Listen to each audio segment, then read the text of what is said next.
चल रहा है। एक बेलपत्र आप अगर शंकर भगवान को रोज चढ़ाते हो, एक बेलपत्र शिव जी को रोज समर्पित करते हो, तो मन में एक संकल्प इस बारिश के मौसम में, इस सावन के महीने में एक संकल्प भी तुम्हारे भीतर आना चाहिए कि एक बेलपत्र अगर मैं शंकर भगवान को चढ़ाती हूं, मैं जिंदा हूं, तब तक तो देवादिदेव महादेव को बेलपत्र चढ़ाऊंगी, पर मेरे मरने के बाद ने शंकर जी पे बेलपत्र नहीं चढ़ाई तो मरने से पहले ऐसा काम कर जाना, जैसे बीमा कर कर जाते हो तो बीमे की रकम तुम्हारे घर के लोगों को मिलती है, जमा तुम करते हो, रकम तुम्हारे परिवार वालों को मिलती है, उन परिवार वालों का भला कर कर जाते हो, उसी तरह एक भला अपना भी कर कर जाना और संसार सागर का भी कर कर जाना। मेरे मरने के बाद बेलपत्र कौन चढ़ाएगा, इसलिए एक बेलपत्र का पेड़ लगा कर जाना, उस पेड़ की बेलपत्र कोई भी तोड़कर महादेव को चढ़ाएगा, फल तुझे ही मिलेगा। एक बेलपत्र का वृक्ष तुम भी लगा कर जाओ, उस बेलपत्र के पत्ते को कोई तोड़ेगा शंकर पर चढ़ाएगा, फल मुझे मिलेगा। उस बेलपत्र के पत्ते को कोई तोड़ेगा, शिव को श्री शिवाय नमस्तुभ्यम। हर हर महादेव। प्रदीप मिश्रा जी के उपाय सुनने और देखने के लिए मेरे चैनल को लाइक, कमेंट और फॉलो जरूर करें। मेरा चैनल है धार्मिक वीडियो पूनम शर्मा हरियाणा। प्रदीप मिश्रा की कथा सुनते रहिए। फल मुझे मिलेगा। मैं चली भी गई, वृक्ष तो रहेगा, पेड़ तो रहेगा। श्रेष्ठ कर्म कर हर महीने आता। जब आपके हृदय में कभी कोई बात आ जाए कि बाबा आज मेरा मन ये कह रहा है और आपको सुनना है बाबा, आपको स्वीकारना है बाबा, आपको मेरे मन की बात जानना है बाबा, बस हाथ में चंदन लगाया, बेलपत्री का भाग इस तरह से पकड़कर शिव जी से अपने हृदय की बात कहकर, मेरे देवादिदेव महादेव से दिल से कहकर, अशोक सुंदरी वाली जो जगह होती है, आपको बताया है अशोक सुंदरी का जो स्थान होता है, ये शिवलिंग या अशोक सुंदरी की जगह, इस बेलपत्र को अशोक सुंदरी वाली जगह पर जहां शिवलिंग है, शिवलिंग की साइड पर पहले नंबर की पत्ती का मुख होना चाहिए, बस उसको रख दीजिए और उस पर थोड़ी देर हाथ रखकर अपने हृदय की बात मेरे महादेव को दिल से कहकर आ जाइए। अगली सोमवार की अष्टमी या अगला प्रदोष या अगली शिवरात्रि जब आती है, मेरा महादेव आपकी मनोकामना का भाव पूर्ण करता है। ये शिव तत्व है। एक बात अपने जीवन में उतार कर रखिएगा, सोमवार की अष्टमी, शिवरात्रि या सोमवार, प्रदोष, बन सके तुम्हारे पास में शिवालय हो या बेलपत्री का वृक्ष हो, वहां दीप दान अवश्य करना चाहिए। अब एक बात का स्मरण आपको रहे थोड़ा सा, अगर किसी कामना के वश अगर हम दीप लगा रहे हैं या हमारे मन में कोई भाव उत्पन्न है और हम बाबा से कहना चाहते हैं कि बाबा मेरा ये कार्य है आप पूर्ण करिएगा, तो फिर शिव मंदिर में भी लंबी बाती का दीप आप प्रदोष या सोमवार की अष्टमी या सोमवार या आप शिवरात्रि को बाबा से निवेदन कर कर लगा सकते। हाँ, विशेष जब कोई एक बहुत बड़ी बात हो और आपके कार्य में कहीं अटकल हो रही हो, तो एक ही दीप में दो बाती, शिव और शक्ति, लंबी बाती बनाई, शिव और शक्ति के नाम से दो बाती एक साथ एक दीप में भी लगा सकते। पर कब, जब विशेष कोई आपका। प्रदीप मिश्रा जी ने बताया कि अगर हमारा कोई विशेष कार्य अटक रहा है तो हमें एक दीपक में दो बाती लगा देनी है, जिससे हमारी मनोकामना पूरी होगी और हमारा अटका हुआ काम भी बन जाएगा। का भी प्रयोग आप कर सकते हैं। ऐसे शिव तत्व शंकर भगवान को धतूरा कब चढ़ाना चाहिए उसका विशेष ध्यान रखें। जैसे शिवरात्रि है, प्रदोष है या सोमवार है या कोई विशेष आपका उत्सव है तो आप शिव जी को धतूरा चढ़ा सकते। या विशेष कोई बीमारी ऐसी लग गई है या विशेष कोई तकलीफ ऐसी हो गई है जिसका निवारण नहीं हो रहा तो आप धतूरा चढ़ा सकते। धतूरा चढ़ाने का भी एक क्रम है। हल्दी में भिगोकर धतूरा चढ़ाया जाता है लक्ष्मी के लिए। चंदन में भिगोकर धतूरा चढ़ाया जाता है आयु की वृद्धि के लिए। अबीर, अबीर एक सफेद कलर का बॉर्डर होता है। अबीर गुलाल जो होती है, गुलाल में अबीर डलता है, चमकदार, आपने देखा होगा अबीर। तो अबीर में धतूरा जो डुबो कर चढ़ाया जाता है, अबीर को लगाकर चढ़ाया जाता है, वो रोग मुक्ति का होता है। काय के लिए होता है वो? रोग मुक्ति, रोग की मुक्ति। धतूरे का भी एक स्मरण होता है महाराज। बहुत भारी रोग है, बीमारी लग गई है, डॉक्टर अपना काम कर रहे हैं, घर का व्यक्ति बहुत बीमार हालत में पड़ा हुआ है, तो बेलपत्री के वृक्ष के नीचे भी शिवलिंग का निर्माण कर एक धतूरा समर्पित करा जाता है जिससे रोग से मुक्ति होती है। उसमें ना तो हल्दी लगाई जाती है, ना चंदन लगाया जाता है, ना अबीर लगाया जाता है, केवल धतूरा चढ़ाया जाता है। जिसके जीवन में हमेशा कांटे ही मिले हैं। बेटी बड़ी हुई तो घर में मायके में दुख देखा, और मायके से गई ससुराल में तो ससुराल में दुख देखा। ससुराल में भी दुख देखने के बाद में भी पति को बहुत कुछ काम खुलवाया, बहुत धंधे खुलवाए, नौकरी लगवाई, पर वो पति बार बार छोड़ कर आ गया, बार बार तकलीफ भोग रहा है, बार बार कष्ट भोग रहा है।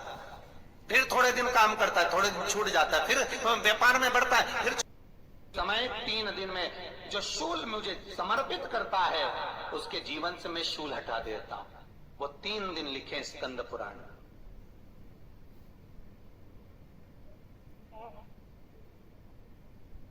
महाराज, बैसाख महीने में जो प्रदोष आती है, बैसाख के महीने में बहुत ध्यान से सुनना भाई, जो अपनी जिंदगी से बहुत तंग आ गए हो, परेशान हो गए हो, कष्टमय जीवन जी रहे हो, बहुत दुखी हो गए हो, उनके लिए ये स्कंद पुराण का चरित्र फिर मिले ना मिले, आप प्रेम से सुन लो।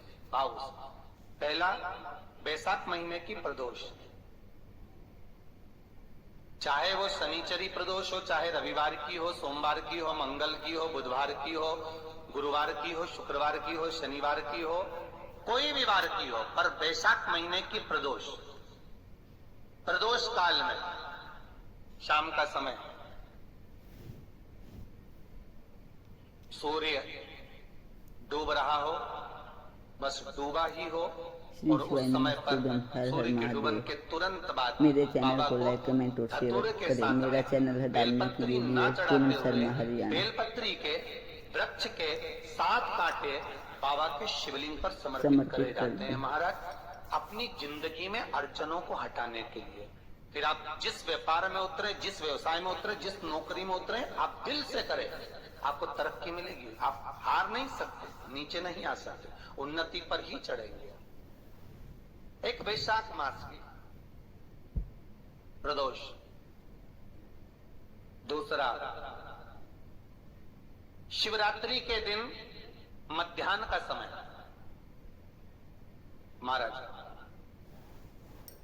जो बड़ी शिवरात्रि होती है माघ की, बड़ी शिवरात्रि के अंतर्गत मध्याह्न का समय, दोपहर के ठीक 12 बजे, चाहे फिर वो कोई भी दिन हो महाराज, शिवरात्रि जिस दिन पड़ रही हो,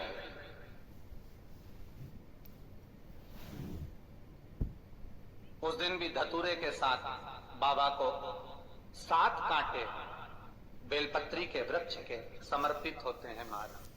इसमें आप ये वाले जो कांटे हैं, जो शिवरात्रि के दोपहर 12 बजे वाले हैं, अगर कोई मदिरा पीने वाला हो, व्यसन में डूबने वाला हो, कोई जुआ खेलने वाला हो, कोई गलत वैश्यावृत्ति करने वाला, या अपने मार्ग से विचलित कोई व्यक्ति है, उसके लिए भी ये कांटे बहुत काम आते हैं महाराज।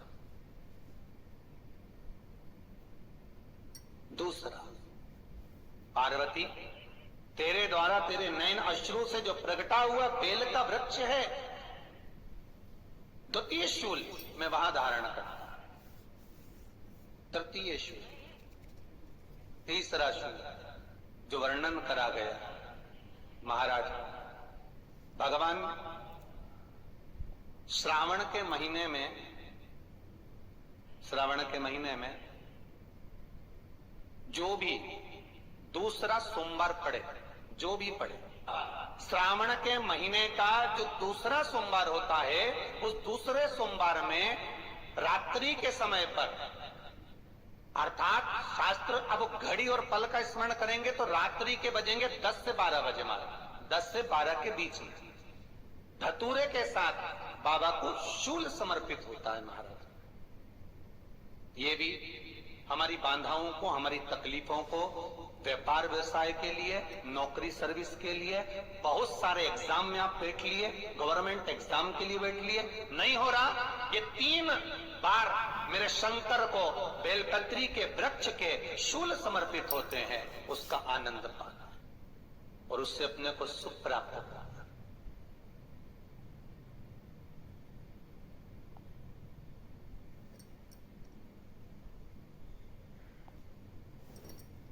कि बाबा भोलेनाथ जी के नैन अश्रु से जो प्रकट हुआ वो रुद्राक्ष का पौधा है, माता पार्वती के नैन अश्रु से जो प्रकट हुआ वो बेलपत्री का पौधा है, और उमा और महेश,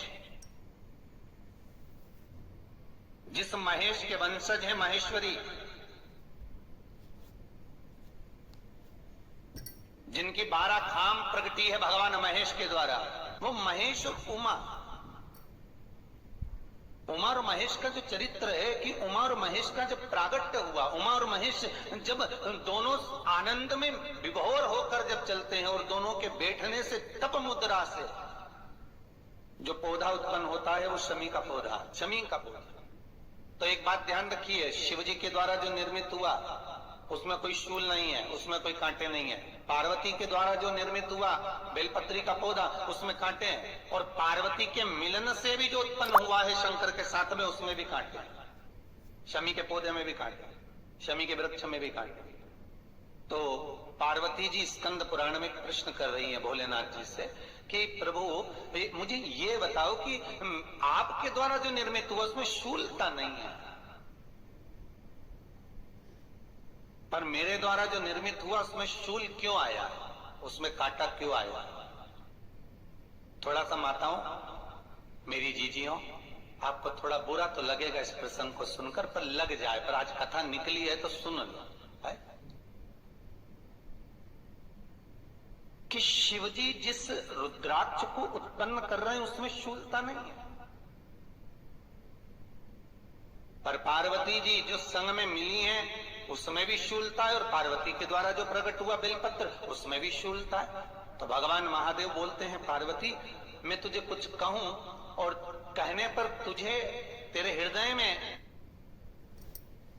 श्री शिवाय नमस्तुभ्यम। हर हर महादेव। प्रदीप मिश्रा जी ने बहुत ही अच्छे और अचूक उपाय बताए हैं प्रदोष काल के। प्रदोष के दिन अगर हम भगवान शिव को शूल अर्पित करते हैं तो हमारी ज़िंदगी से सभी कांटे निकल जाएंगे और हमारी सभी मनोकामनाएं पूरी हो जाएंगी। अगर आपकी ज़िंदगी में भी कोई ऐसी अधूरी तमन्ना है या मनोकामना है जो पूरी नहीं हो रही है, तो आप प्रदोष के दिन प्रदीप मिश्रा जी के बताए हुए उपाय करके अपनी सभी परेशानियों का हल कर सकते हैं। प्रदीप मिश्रा जी के उपाय देखने और सुनने के लिए मेरे चैनल को लाइक, कमेंट और शेयर ज़रूर करें। मेरा चैनल है धार्मिक वीडियो पूनम शर्मा, हरियाणा। हर हर महादेव। जय शिव शंकर, जय भोलेनाथ।